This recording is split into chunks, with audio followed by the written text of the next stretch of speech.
This is presented by HPS Trade, Japanese freight forwarder in Thailand. Hello, it's Ino. In this video, I would like to talk about ATA Carnet. Customs agents may have heard of the word Carnet, but may not be familiar with the term in general. If you know what it is about ATA Carnet, you will have a chance to come up with an idea of how to use Carnet instead of doing this as a normal import and export. So, let's get started. First, what is ATA Carnet? ATA is a combination of French and English acronyms, meaning temporary import. There is a customs treaty for temporary imports, called ATA Convention, and Carnet means pocketbook in French. In other words, it is a customs clearance handbook for temporary imports, provided that the goods listed in the handbook are re-exported within the validity period. ATA Carnet temporary importation refers to the ease of duty-free temporary import clearance at a foreign country's customs. It is used for items such as occupational tools, product samples, and so on, which are brought into a foreign country on a temporary basis.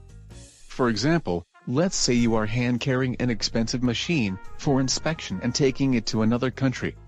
If you do not want to be charged high taxes when you bring it back, even though it is your own company's machine, you can use ATA Carnet to avoid the taxes and import it smoothly.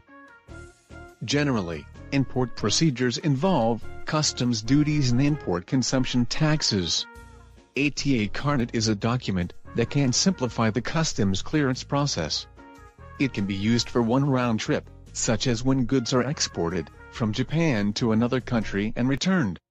It can also be used when goods are transferred from one country to another, such as from Japan to country A, then to country B, and then to country C.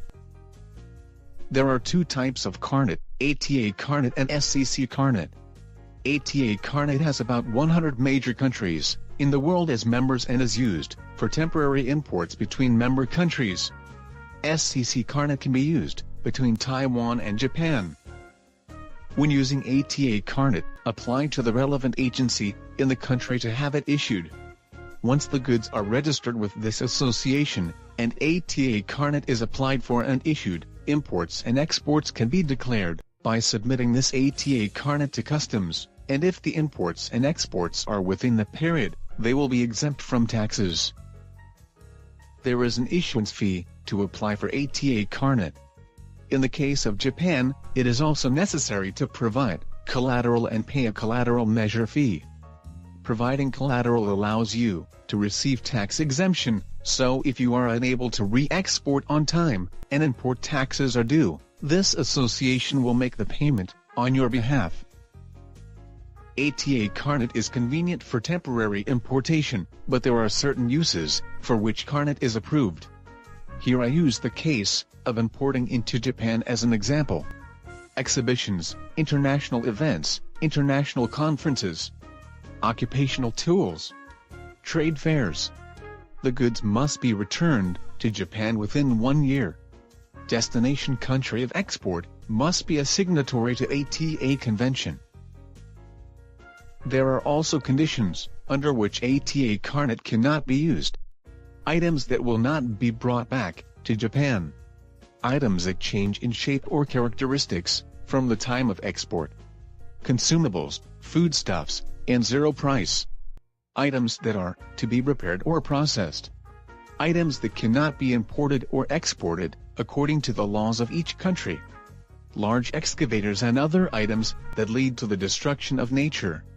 Make sure that you meet the criteria for use and that you are not in a condition where you cannot use the product. For using ATA Carnet for importing to Japan, submit ATA Carnet to the customs office and receive a note of import permission. When carrying occupational tools, etc., the actual user submits the Carnet to customs. In case of sending goods separately, the customs agent submits ATA Carnet to customs for clearance. When you have finished using ATA Carnet, return it to Japan Commercial Arbitration Association, and only the security fee will be refunded.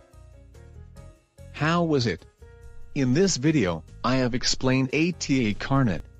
ATA Carnet is a system that allows duty exemption at the time of temporary importation, assuming that the product is to be re-exported. Carnet itself must be applied for and prepared before importing or exporting. However, there is no need to prepare customs documents for the actual import or export, and no import tax is charged. This is an easy tax exemption system, so make good use of it. If you found this video informative, please subscribe to my channel, like it, and share it on social media. That's all for this time. Thank you very much. In this channel, I explain about international logistics knowledge for your better understanding. I hope this video will be a good support for your logistics job. If you have any shipment from Thailand or to Thailand, please feel free to contact me Ino-san anytime. Also, I'm very motivated to keep updating these videos. If you subscribe, press good or comment anything. Well, thank you. See you next time.